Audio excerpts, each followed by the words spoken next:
should. In fact, this winter has been a throwback winter for what has been typical for many years. And unfortunately, the past 3 or 4 years, we've been lulled into an idea that we don't get snow anymore. And from January 1st to the end of February, we had almost consistently below freezing temperatures with, especially at night. We've had a snowpack that's hung around for months. And now as the ground starts to warm up because everything else is warming up, we're going to start to see the spring thaws. So what does that mean? Well, in the past 3 or 4 years, we really haven't had this issue because it's been kind of too warm and we haven't had that deep freeze that gets deep into the soil. And so right now, specifically today even, we have a little bit of melt from the past 2 days, and now we're getting a little bit of rain. So people are calling us left and right with some, flooding issues in their house. Now, what are these issues that we see typically? Well, because the way the basements are designed, they're meant to be in an area where it's below the ground freeze level. So, 4 feet, 5 feet, 6 feet down, and we're below that level where we actually have to worry about freezing issues.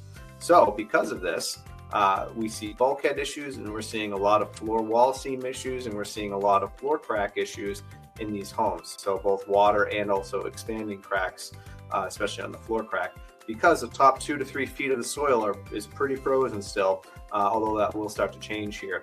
So with these rains and the thawing of the snow, we have several storms worth of snow that has just kind of sat there and lingered as snow for the past 3 or 4 or 5 weeks. And with a massive rainfall or a thaw and plus a rain, all of that water is now going to be going somewhere. So the ground is starting to be much more saturated and a lot more water up and against the foundation. So you're going to start to see tie rods leaking, you're going to see pipe penetrations leaking, and obviously foundation cracks that are leaking.